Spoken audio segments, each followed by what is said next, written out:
ये पंच प्राण हैं। पूरी कथा सुन डालिए। महाराष्ट्र की कथा को नहीं सुनिए तो रस नहीं मिलता। और ये कोई साधारण महाराष्ट्र नहीं है, षडेश्वर संपन्न श्री कृष्ण जी का रास है। और इस महारास का शुभारंभ श्री सुखदेव जी ने भगवान से किया। भगवान शब्द से कि भगवान पिता रात्रि है शरदोत फुल्ल मल्लिका वीक्षरन्तु मनश्चक्रे योग माया उपाश्रितः। शरद पूर्णिमा की सुंदर सुहावनी रात आई। ये भारतवर्ष है जिसमें 6 ऋतुएं हैं। 6 ऋतु हैं जहां पर सुंदर मस्त सुगंध हवाएं बहती हैं। सर्दी, गर्मी, बरसात, बसंती आदि आदि बहुत सुंदर ऋतुएं हैं। सब प्रकार के मौसम का आनंद भारत भूमि में मिलता है। महाराज, कई प्रदेश, कई राज्य, कई देश ऐसे हैं कि जहाँ पर चले जाओ महाराज ठंडी ही ठंडी है। कई देश में चले जाओ महाराज गर्मी ही गर्मी है। हमारा भारत देश ऐसा है जहां पर ठंडी, गर्मी, बरसात सब है और सब योग्यता अनुसार आते हैं। ये भारत देश धन्य है। स्वर्ग से सुंदर यह धरती जहाँ प्रगटे हैं भगवान। और मेरा भारत देश महान, मेरा भारत देश महान, मेरा भारत देश महान, मेरा भारत देश महान। जय भारत, जय भारत, जय भारत, जय भारत, जय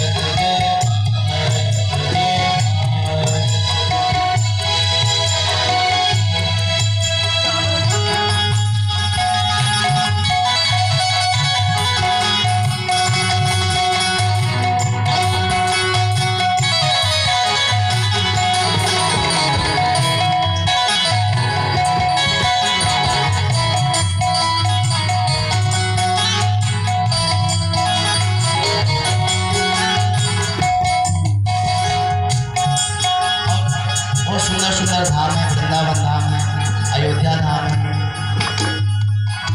बड़े बड़े कवि हुए हैं। भजन तो बहुत बड़ा है, बस एक अंतरा इसका गाएंगे। अवध नगरी में बहुत सुंदर मेला लगता है जहाँ पे लाखों नर नारी आते हैं। श्रावण मास में झूला पड़ता है, भगवान वहाँ पे झूलते हैं। हनुमान जी महाराज का दर्शन करने के बाद में भक्ति जागृत होने लगती है मन में। हमारे यहाँ पे संतो बहुत सुंदर सुंदर अपने भगवा वस्त्र पहनते हैं, जैसे योगी बाबा पहन करके उत्तर प्रदेश में भ्रमण कर रहे हैं। और बड़े बड़े कवि हुए हैं, बड़े बड़े सत्यवादी हुए हैं, हरिश्चंद्र जैसे। बड़े सुंदर सुंदर भक्त हुए, ध्रुव और प्रहलाद जैसे। हमारे भारत देश में बड़े बड़े श्रृंखलाएं हैं, पर्वत हैं। एक तरफ है खड़ा हिमालय, एक तरफ सागर लहराता। एक तरफ है खड़ा हिमालय, एक तरफ सागर लहराता। एक तरफ है खड़ा हिमालय और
महाराज भारत में ही ऐसी ऐसी प्रकृति है, भारत भूमि ही ऐसी भूमि है जहां पर भगवान के समस्त अवतार हुए हैं।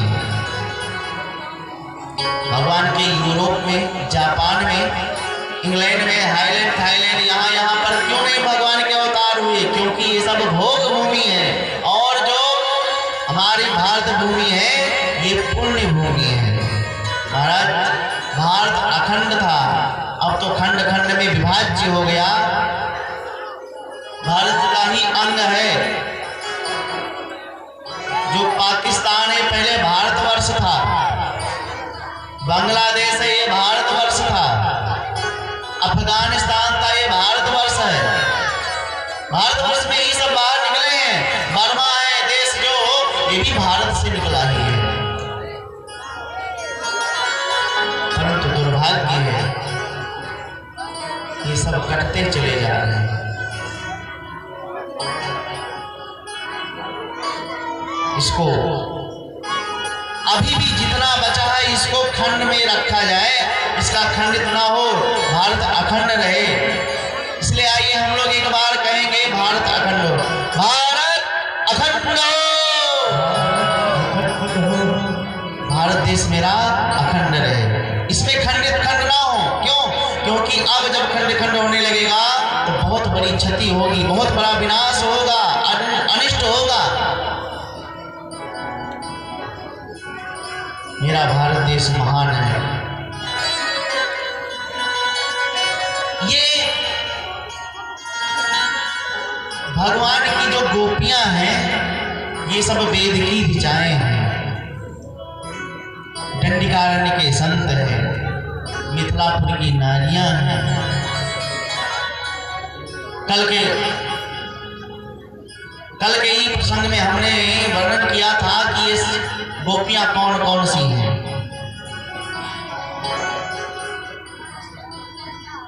भगवान ने बंसी को बजाया, भगवान ने दो प्रकार की बंसी बजाई, 2 बार बंसी बजाई। एक बार जब बंसी बजाया तो जितने ब्रजवासी थे सब मोहित हो गए, जितने ग्वालवाल नदी पर्वत पहाड़ थे सब मोहित हो गए। सर्वभूत मनोहरम,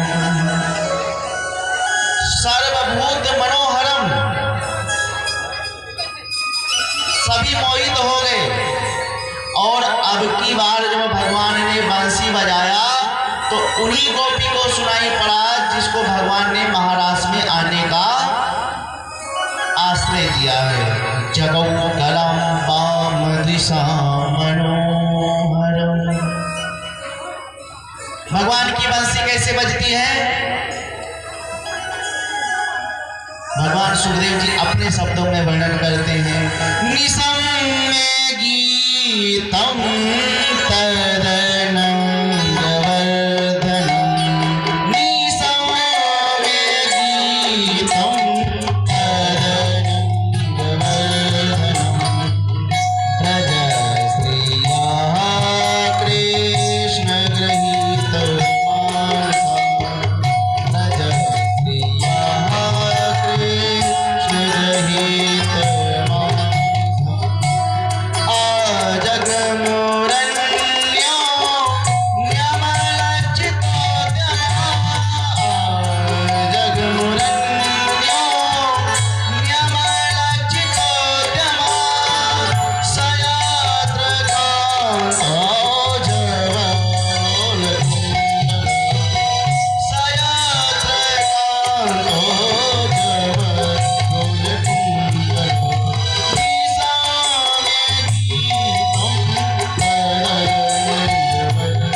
सुखदेव जी महाराज वर्णन कर रहे हैं। तद अनंग वर्धनम गीतम निशम्य, कन्हैया की बंसी स्वर में बज रही है और उस स्वर को जिसने श्रवण किया वो सिर्फ जगऊ कलम व मदृशाम मनोहर, सिर्फ ब्रज की उन्हीं गोपियों ने सुना जिन गोपियों का भगवान ने आवरण चीर हरण किया है। गोपी जो जो सुन रही है बंसी की तान, भूल जा रही है अपनी भान और दौड़ करके आने लगती हैं वन में भगवान के पास। एक गोपी भोजन बना रही थी, चूल्हे पर बटलोही को चढ़ाया, जल डाल दिया, खौलने लगा, चावल उसमें डाल दिया। चावल डालने के बाद में जब वो एकदम से भात बनने पर आया तब तक कान में बंसी की सुनी ध्वनि और हाथ में करछी ली और बटलोही चूल्हे पे पड़ी की पड़ी रह गई और भक्ति चली गई। एक गोपी गैया दुहवे जा रही थी, बछड़े को छोड़ा था, गोदोहनी हाथ में ली थी और जैसे बैठी गौ दोहने के लिए कानों में बंसी पड़ी और वो गौ दोहनी हाथ में लेकर के भक्ति चली गई। एक गोपी पांव में पायल पहन रही थी और जैसे बंसी की ध्वनि सुनी अवा को सुध बुध सब भूल गई और पायल गले में पहने, गले का हार पांव में पहन करके भगी। एक गोपी अंगराग लेपन कर रही थी, मतलब क्रीम पाउडर लगा रही थी और जैसे कानों में बंसी की ध्वनि पड़ी, महाराज आंख का काजल ओष्ठ में लगा करके भगी। काने का जो बाला होता है नख में पहन करके भगी। कहते हैं व्यस्तस्त वस्त्राभरणा काश्चित कृष्णांतकम ययुः, व्यस्तस्त वस्त्राभरणा, जितने वस्त्र से अस्त व्यस्त करके पहन करके भगी। क्यों? बोले गोविंदा प्रहतात्मान नर निर्तन्ते मोहिता। ये आज क्यों भाग रही है? बोले गोविंद के दर्शन प्राप्त करने के लिए। महाराज सबसे बड़ी लोक लाज होती है, आज ये सब त्याग करके आ रहे हैं। भाई ने रोका तो भाई को त्याग दिया, पति ने रोका तो पति को त्याग दिया, पिता ने रोका तो पिता को त्याग दिया। वार मारा पति भी, पितृ भी, भ्रात बंध भी। क्यों? बोले गोविंद प्रहतात्माना नर निर्तन्ते मोहिता, सबको त्याग दिया।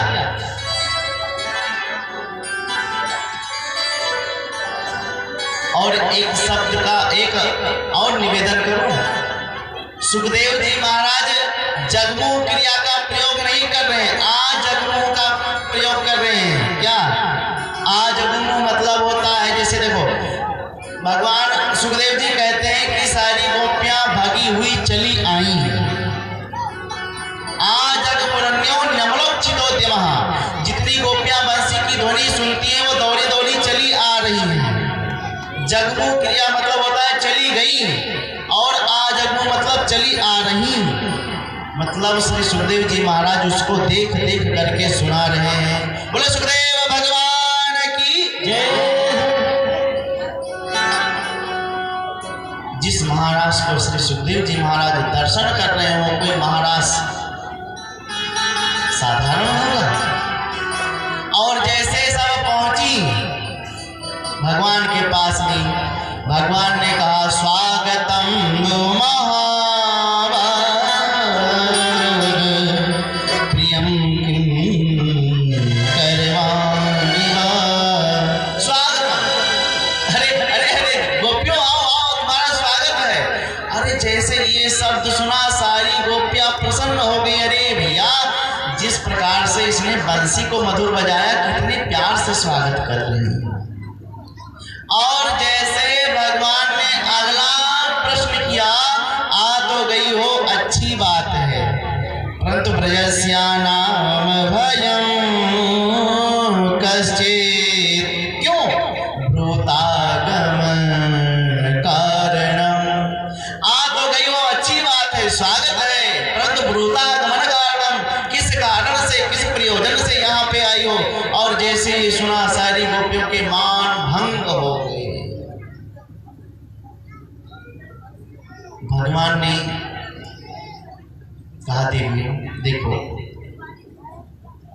रात्रि में अकेले नहीं घूमना चाहिए, रात्रि में स्त्रियों को अकेले परिभ्रमण नहीं करना चाहिए। और तुम रात्रि में चली आई हो, अच्छा लगता है तुम रात्रि में इसलिए आई हो।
रात्रि में अकेले परिभ्रमण नहीं करना चाहिए।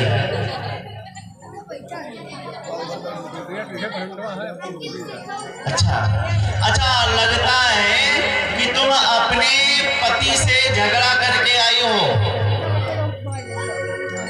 देखो गोपियों, एक बात ध्यान से सुन लो, पति कैसा भी हो, क्रोधी हो, मोही हो,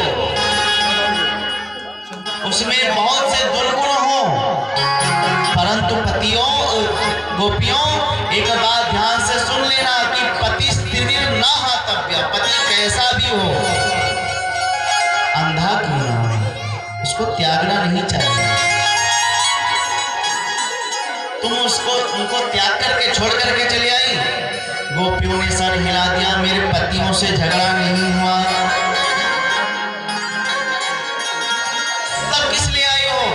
ओहो, लगता है कि शरद की चांद्रमा को देखने के लिए आई हो, शरद की चांद देखने आई हो। देखो, दृष्टुम वनम कुसुमितम राकेशः सहरंजितम, अब तुमने चंद्रमा को देख ही लिया होगा, जाओ। गोपियों ने सर हिला दिया कि ये हम जीवन में अनेकों बार इसको हमने देख लिया, ये देखने नहीं आई हैं।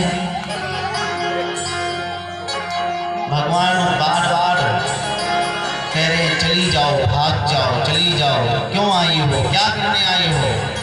ये सब सुन सुन करके गोपियों ने आपस में कहा, बहन जब से हम आई हैं ये कह रहे हैं कि चली जाओ, भाग जाओ, क्या करने आई हो, काहे को खड़ी हो? यदि इनको सही से उत्तर नहीं मिलेगा तो ये ऐसे खड़े खड़े प्रवचन देते रहेंगे। और प्रवचन तब माना जाता है जब प्रवचन देने वाला हमसे अधिक जानकार हो। हम गंवार ब्रिज की ग्वालिन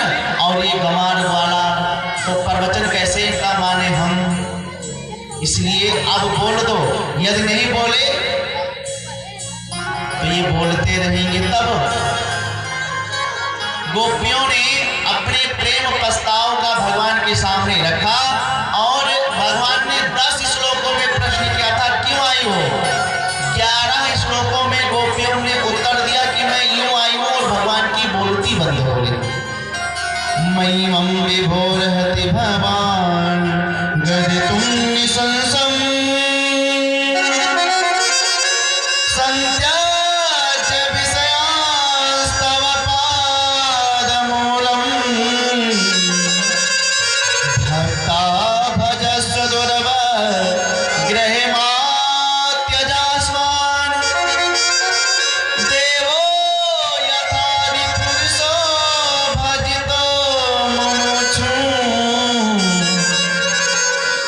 देवो यथादिपुरुषो भजितो मुमुक्षु। हे प्यारे,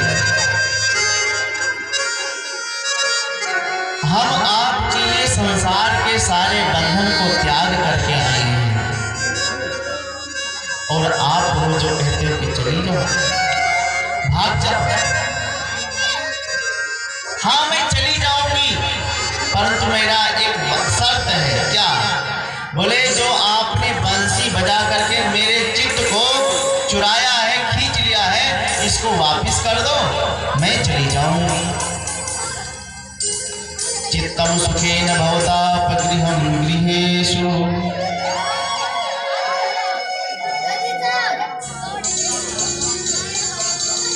इसलिए आप, अरे हमने तो अपने भाई को, पिता को, पति को, क्यों?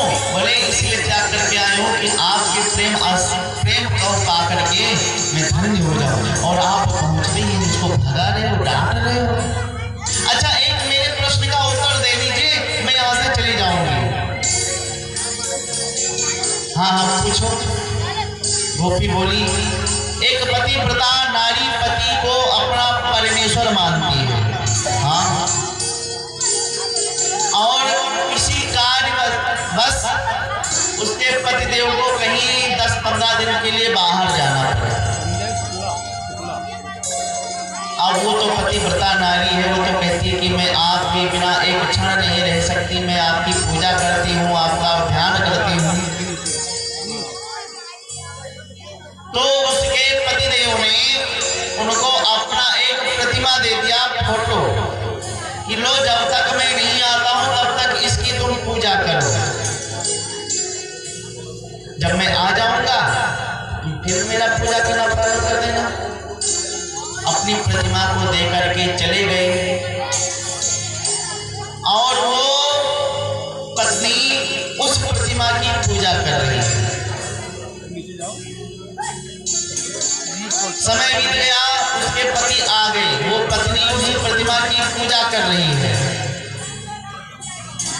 कुंडी खटखटाया,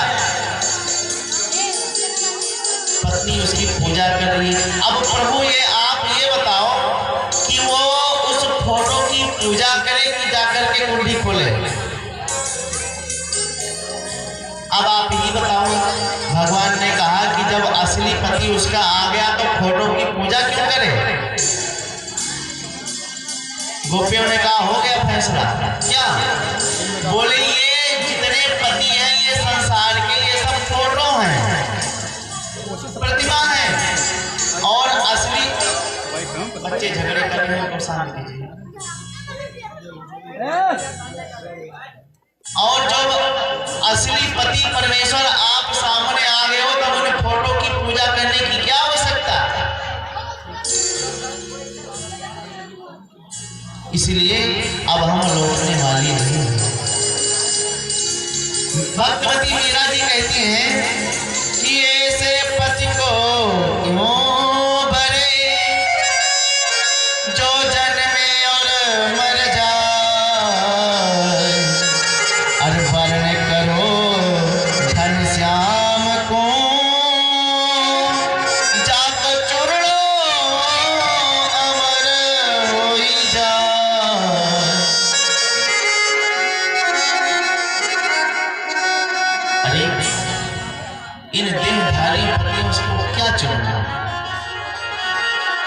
चुनना है तो मेरे गोविंद को। देखिए भगवान ने तो छूट दे रखा है कि हमको जो मानना चाहो सो ही मान लो।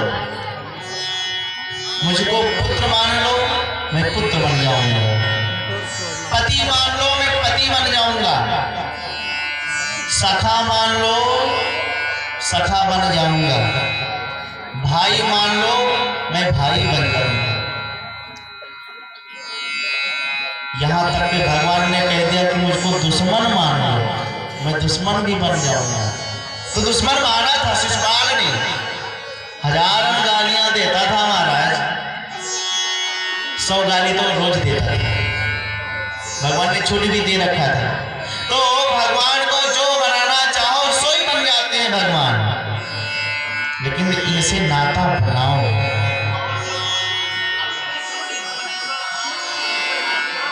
जब गोपियां कहती हैं जब आपने बंसी को बजाया और हम यहाँ पे दौड़ी दौड़ी आई तो आप क्यों हमको भगा रहे हो, मैं यहाँ से जाने वाली नहीं हूँ। भगवान प्रसन्न हो गए उसके तर्क पर। भगवान प्रसन्न भये और सभी गोपियाओं के साथ में मिल करके ताता थैया करके भगवान नचने लगे। और जैसे नचने लगे सारी गोपियां ने देख लिया और इनको सौंदर्य मद जागृत हो गया कि अरे हम इतनी सुंदर ग्वालन हैं, ये हमारे साथ में नाच रहे हैं। एक बात मैं आपसे निवेदन करूं, भगवान के घर में मान का सम्मान है, अभिमान का कोई मान नहीं है।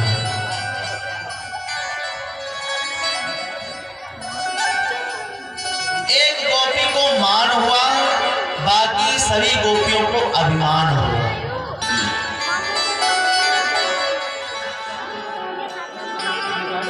देखिए प्रेम गली अति सांकरी, तामे दो न समय।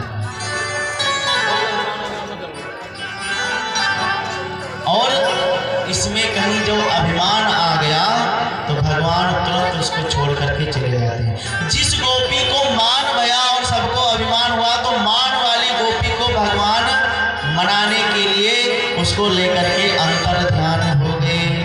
बोले रास बिहारी भगवान की।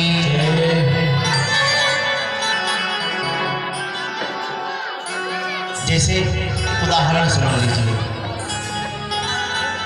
कि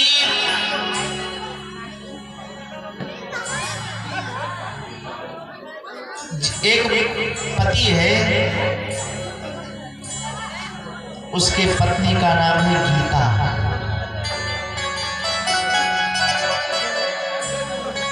और उसका पति कहीं स्वप्न देखता देखता और बड़बड़ाने लगे सीता सीता सीता सीता, और उसकी पत्नी सुन ले अरे राम राम, ये किसका नाम लेकर के पुकार रहे हैं, मेरा तो नाम गीता है। और वो इसको सुन करके रूठ जाए तो ये मान कहते हैं इसको। तो आज राधा रानी को मान हुआ कि सारी धान 22 पसेरी एक ही भाव। अरे ये जितनी गोपियां हैं इनके साथ में हमारे जैसा ही प्रेम का बर्ताव कर रहे हैं। अरे हम इनकी यदि अधिक प्राण प्रियतमा हूं मैं तो हमसे अधिक प्रेम करें। तो जो मान की थी गोपी राधा जी, इनको लेकर के भगवान अंतर ध्यान हो गए। और जब अपने बीच में गोपियों ने भगवान को नहीं पाया तब तो ये सब बेहाल हो गई, रोने लगी, बिलखने लगी। पोजड़ को चैतन्य न कछु जानत बिरही जन। विरह में आतर होकर के सबसे पूछ रही है, जैसे श्री रामभद्र सरकार बन बन में पूछते फिरते थे, हे खत मृग हे मधुकर श्रेणी तुम देखी सीता मृगनयनी। उसी प्रकार से आज गोपियां तड़प तड़प करके वृक्षों से पूछती हैं, पहाड़ों से पूछती हैं, नदियों से पूछती हैं। एक तुलसी के वृक्ष लगा हुआ था, तुलसी से पूछा बहन तुलसी कश्चित तुलसी कल्याणी गोविंद चरण प्रिय। अरे तुलसी अरे तुम्हारे बिना तो भगवान का भोग भी नहीं लगता, तुम तो इतने भगवान की प्रिय हो।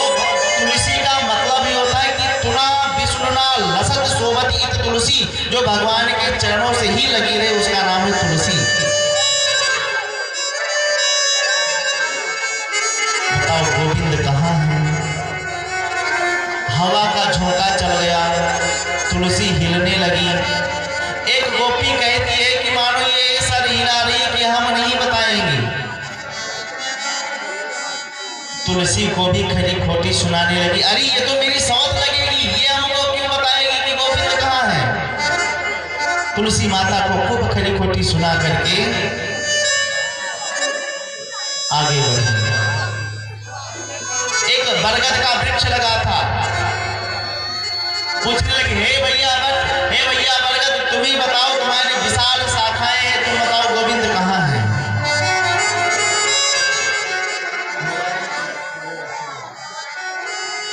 गोविंद कहाँ है? हवा का झोंका आया, बरगद हिलने लगा, वृक्ष पत्ते हिलने लगे। एक गोपी ने कहा, वो देखो देखो सर हिला रहा कि मैं नहीं बताने वाला।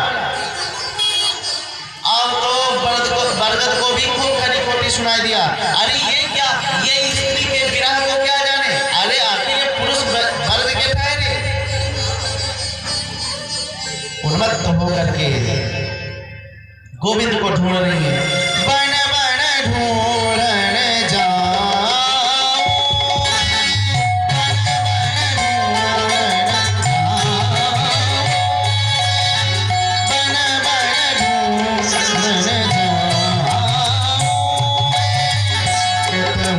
छिप गए कृष्ण मुरारी,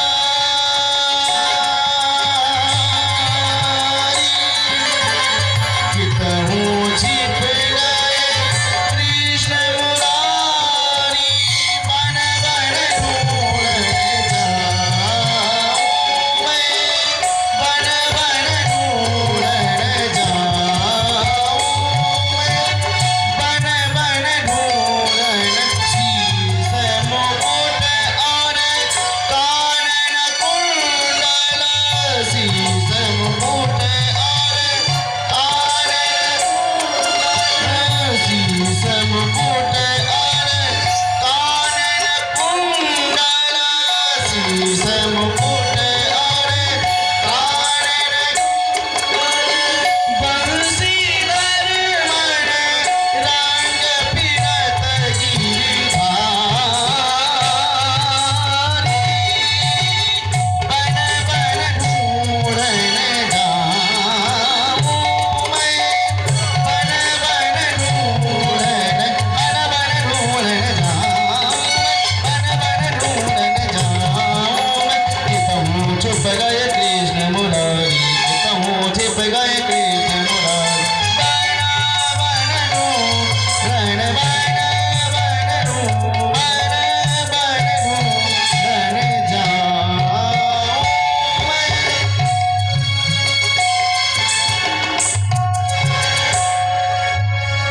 वन वन में भटक रही है उन्मत्त होकर के, सबसे विरह होकर के आतप्त हो रही है, बिलख रही है, रो रही है। कहाँ चुपके हो नाथ, बमड़क से क्वासीन क्वासीन महाभुजे, हे नारायण, हे नाथ कहाँ हो, मेरी रक्षा करो, देखो मैं तुम्हारे विरह में कितने तड़प रही हूँ। इधर तो इन गोपियों का विरह है। अब जो गोपी भगवान के साथ में गई है उसका भी सुन लीजिए। जो गोपी भगवान के साथ में गई, चलते चलते वो थक गई और भगवान से कहती, केशव अब मुझसे चला नहीं जा रहा, अब हमसे चला नहीं जा रहा है, आप ही हमको अब अपने हाथों में, अपने अंक में ले लो, या तो यहीं पर बैठ जाओ। थक गई तो भगवान राधा रानी के चरण दबाने लगे। राधा रानी के भगवान चरण दबाने लगे। ये चरण दबाते हुए रसिकों ने देख लिया। वृंदावन के बड़े बड़े रसिक संत हुए, उन्होंने वो कहते हैं कि देखो दुरो, हमने देख लिया। हाँ, दुरो जंगल में, कि देखो दुरो कुंज कुटीर में, पौर पलोटत राधिका पायन। उस कुंज कुटी में, उस कुंज वन में हमने गोविंद को क्या देखा? बोले पौढ़त लोटत राधिका पायन। उनके चरणों को दबोचते हुए राधिका जी के चरणों को, गोविंद को हमने देख लिया, हमने देख लिया। ये तो रसिकों के भाव हैं। इधर जब वो गोपी थक गई, जब नहीं चल पाई, तो भगवान ने कहा जब तुम थक ही गई हो तो स्कंद आदि होता, मेरे कंधे पे बैठ जाओ।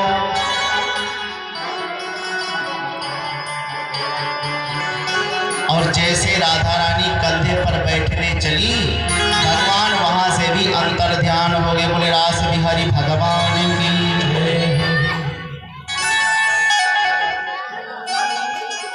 अंतर ध्यान हुए। अब राधा रानी भी विरह में व्याकुल होने लगी। उधर तब तक जो गोपियां ढूंढती आ रही थी, राधा रानी से मिल गई। राधा रानी से मिली सारी गोपियां हाल अपनी सुनाने लगी। राधा रानी मूर्छित हो गई थी, तो यमुना जी का जल लेकर के आई और उनको मूर्छित अवस्था से दूर किया। जब राधा रानी जगी तो रोने लगी। हा नाथ नमर श्रेष्ठ पासिम पासिम महाभुजे। हे नाथ, आप कहाँ हो? मेरी रक्षा करो। देखो मैं आपके विरह में रो रही हूँ। राधा रानी ने कहा कि चलो, जहाँ पर जो वस्तु खो जाती है वहीं पे ढूंढा जाता है। वन वन में ढूंढने से कोई फायदा नहीं है। पुनः वही यमुना के पुलिन पर आई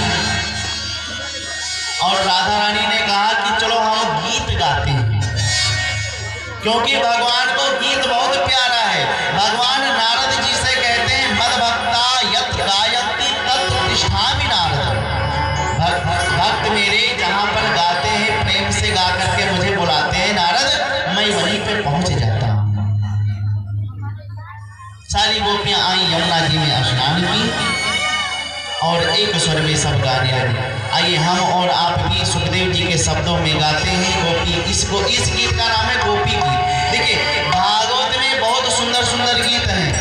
गोपी गीत है, ऐल गीत है, बंसी गीत है, वेणु गीत, प्रणय गीत, ये सब गीतों के नाम हैं। गोपियां सब गा रही हैं। गोप्य कुछ हो जयते तेधिकं जन मनः प्रजा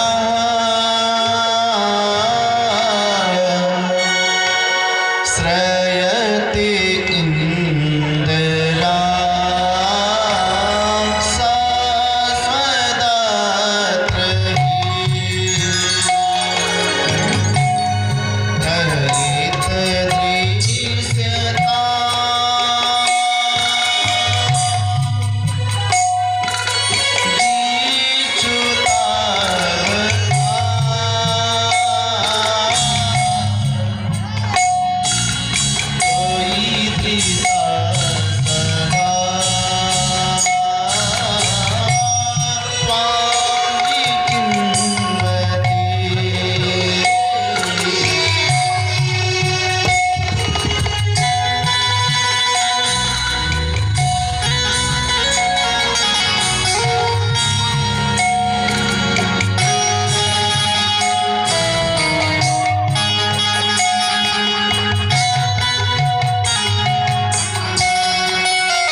समय लगे। 18 श्लोक है, 19वें श्लोक में रुदन है। गोपांगनाएं गीत गाती हुए कहती हैं, जन्मना तव ब्रजा वैकुंठम अधिकम जयते। प्रभु,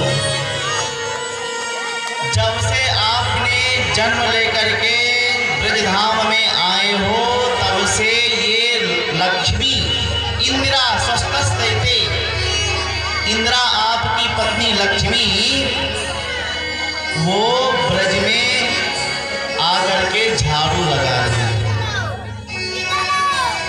गली को बुहार रही हैं दासी बन करके। हे प्यारे, आप प्राण धन हो, प्राण वल्लभ हो, आपसे पृथक रह करके हम जीवित कैसे रहेंगे। हे दया, हे दैत्य दृश्यता, आपको दर्शन दो। मुझे तो लगता है कि आप नखल नंदन आए, आप यशोदा के नंदन नहीं लग रहे हो। अरे कहाँ यशोदा मैया इतनी सीधी स्वभाव की, और आप इतने क्रूर निर्दयी कहाँ से आ गए। मानो गोविंद ने संकेत दिया, देवियों बात ऐसी नहीं है, हम इसलिए तुमको छोड़ करके भगाए क्योंकि तुम्हारे भीतर अहंकार भर गया था। तो गोपियां इसका उत्तर दे रही है, प्यारी, यदि विष रूपी अहंकार हमारे हृदय में भर गया तो आपके चरणों में वो शक्ति है। कौन सी शक्ति? बोले काली नाग पे जब आपने उसके फन पे नृत्य करके उसके रक्त रंजित कर दिया, रक्त भमन कर दिया, फणी फणार्पितम ते पदाम्बुजम केणोकुचे सुनः कृन्धिः क्षयन्। तो हे प्यारे, जब आपका चरणारविंद ही विष का वमन करा सकता है, तो आप हमारे हृदय पर अपने चरण क्यों नहीं बदला रहे हो, क्यों नहीं पधार रहे हो, हमको अपने विनय में तड़पा रहे हो। क्या आपको अच्छा लग रहा है? हे प्राणनाथ, इच्छा तो होती है कि मैं अपने प्राण को त्याग दूं, पर क्या करूं?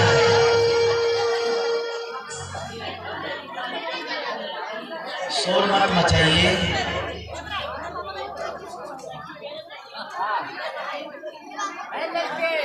इच्छाएं तो हमारे मन में ये होती है कि मैं अपने शरीर को, अपने प्राण को त्याग दूं, परंतु क्या करूं, मैं अपने प्राण को त्याग नहीं सकती। क्यों? क्योंकि हमने अमृत का पान कर लिया है। भगवान ने मानो संकेत दिया, कौन से अमृत का तुमने पान कर लिया जो तुम अपने प्राण को नहीं त्याग सकती। कहती हैं, तब कथामृतम तात जीवनम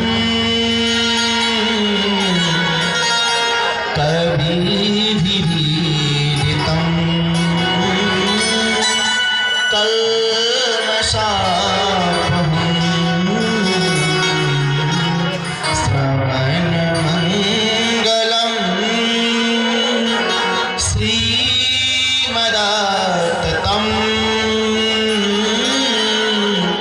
भुवि गृह्णन्ति ते भूरिदा जना। प्यारे, तव कथामृतम, हमने आपका कथा अमृत पान कर लिया है। तप्त जीवनम, तप्ता नाम जीवनम, संसार में जो संतप्त प्राणी हैं, आपका कथा अमृत पान करते ही मुक्त हो जाते हैं, विनिर्मुक्त हो जाते हैं। तपते हुए प्राणियों को भी प्राण प्रदान करने वाली आपकी कथा है।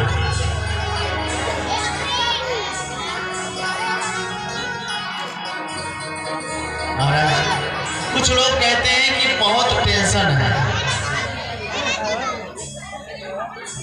और कथा में बैठता हूँ तो कुछ समय के लिए टेंशन दूर हो जाता है और जैसे घर में जाता हूँ फिर वही कारोबार हो जाता है। तो इसका मतलब है गोविंद आप उनसे रूठे हुए हैं। हम तो आपके चरणों की दासी हैं। तप्त जीवनम, तपा हुआ जीवन एकदम से आनंद में भर जाता है। कब? मंगलम, आपकी कथा ही ऐसी है कि सुनते ही मंगल होने लगता है।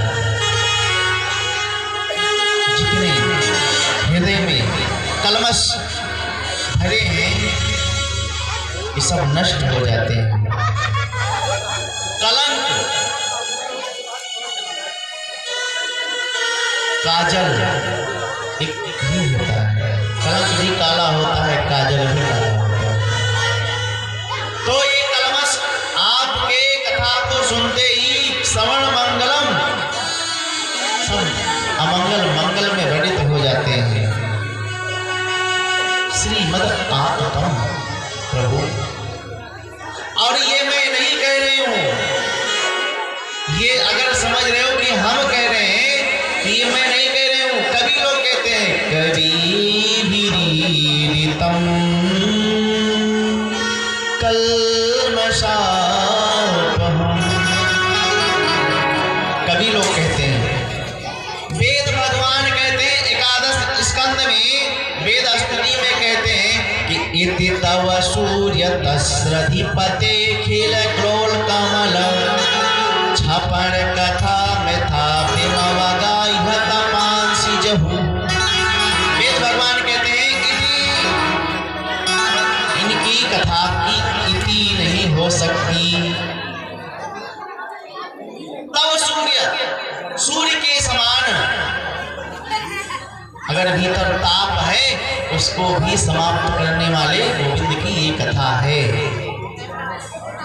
भूमि गृणन्ति ते भूरिदा जना,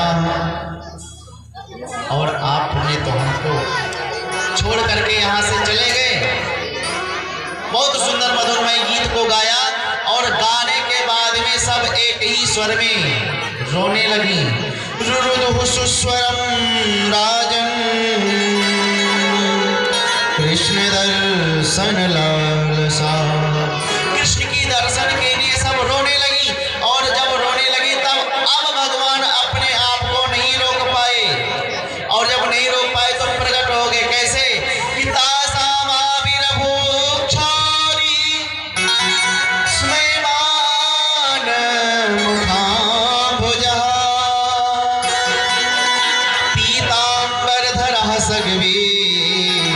साक्षात मन्मथ मन्मथा। तत्काल भगवान वहीं पे प्रकट हो गए। कैसे? बोले जैसे कामदेव के मन को भी मथने वाले हो, साक्षात मन्मथ मन्मथा। मन्मथ मतलब कौन? कामदेव, इनके मन को मथने वाले इतने सुंदर गोविंद हैं, वो प्रकट हो गए। बोले रास बिहारी भगवान की जय। और देखते ही गोविंद को, गोपियों को ऐसा लगा मानो तनवा प्राण विभागतम, मरे हुए शरीर में प्राण आ गया हो। चारों ओर से गोविंद को घेर करके अब बैठाए कहां पर? तुरंत एक गोपी ने अपनी चुन्नी को उतारा और बिछा दिया, उसी पे गोविंद को बिठा दिया। चारों तरफ से घेर करके सारी गोपियां बैठ गई। सब बैठ करके गोविंद को देखने लगी। एक गोपी एका भुकुटी माबध्या प्रेम संपन्न विवेला, एक गोपी भुकुटी तान करके दूर से देख रही है कि सचमुच के गोविंद है कि कोई मेरे आंखों का स्वप्न है। अंत में भगवान ने सबको समझाया। भगवान ने कहा, एक गोपी बोली कि देखो संसार में तीन तरह के लोग होते हैं। कौन कौन? बोले एक वो जो प्रेम इसके बदले में प्रेम करते हैं। दूसरे वो हैं कि हम तो प्रेम करें, तुम करो या ना करो। तीसरे होते हैं कि किसी से वो प्रेम करते ही नहीं, वो प्रेम का मतलब जानते हैं। भगवान बोले सुनो देवियों, जो प्रेम के बदले में प्रेम करते हैं उसको प्रेम नहीं कहते, उसको व्यवहार कहते हैं। उसको प्रेम नहीं कहते हैं, उसको तो व्यवहार निभाना कहते हैं। आप हमारे घर में निमंत्रण पे आए, हम आपके घर में भी निमंत्रण के लिए गए, ये प्रेम नहीं हुआ, ये व्यवहार हुआ। हम प्रेम करते हैं, तुम प्रेम करो या ना करो। ऐसे प्रेमी तो सिर्फ माता पिता ही हो सकते हैं, और कोई नहीं हो सकता। माँ और पिता ही ऐसे व्यक्ति हैं कि अपने पुत्र को प्रेम करते हैं, उसका पुत्र उसको वृद्धाश्रम में छोड़ देता है। आजकल तो यही है। बच्चा जब ज्यादा कमाने लगा, घर को खूब अच्छे से बनवा लिया, अब बूढ़े माता पिता घर में बैठे हैं तो घर की शोभा थोड़ी धूमिल हो रही है, तो उनको क्या करते हैं, ले जा करके और किसी बढ़िया सुंदर वृद्धाश्रम में छोड़ देते हैं। तो माता पिता का प्रेम है जो निस्वार्थ है। और तीसरे जो आपने कहा कि हम प्रेम करें, वो प्रेम का मतलब जानते ही नहीं। ऐसे 4 प्रकार के होते हैं। ऐसे प्रेमी 4 प्रकार के होते हैं। आत्माराम, आप्तकाम, आकृतज्ञ और गुरुद्रोही। ये 4 तरह के लोग होते हैं। उत्तम कौन है? बोले आत्माराम। आत्माराम किसे कहते हैं? जो संत होते हैं वो अपने आत्मा से परिपूर्ण रहते हैं, वो किसी से प्रेम नहीं करते। वो तो निज प्रभु में ही देख ही जगत के हिंसन कर ही विरोध। उनको तो सिर्फ परमात्मा से मतलब है। दूसरे आत्मकाम। आत्मकाम मतलब होता है मानव पूर्ण काम। जिस महापुरुषों के भीतर संसार की कोई वासना नहीं, कोई कामना नहीं, कोई इच्छा नहीं शेष रह जाती, वो आत्मकाम होते हैं। फिर दुनिया में किसी से कोई जरूरत नहीं, क्या लेना है क्या देना है। आए तो वेलकम, नहीं आए तो भीड़ कम।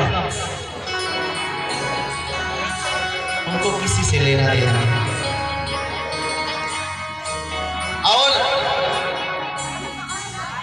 और जो 2 निकृष्ट हैं, आकृतज्ञ और गुरुद्रोही। आकृतज्ञ माने जिसके ऊपर उपकार करो उसको कहते हैं कृतज्ञ, और जो एहसान नहीं माने उसको कहते हैं कृतज्ञ। कृतज्ञ और कृतज्ञ मतलब जैसे आपने किसी को 1 गिलास पानी पिलाया, वो पानी पीने के बाद में आपको समय आने पर 1 गिलास दूध पिला दिया, वो है कृतज्ञ। आपने 1 गिलास दूध जल पिलाया और वो आपका गिलास ही चुरा करके लेकर चला गया, वो कृतज्ञ है।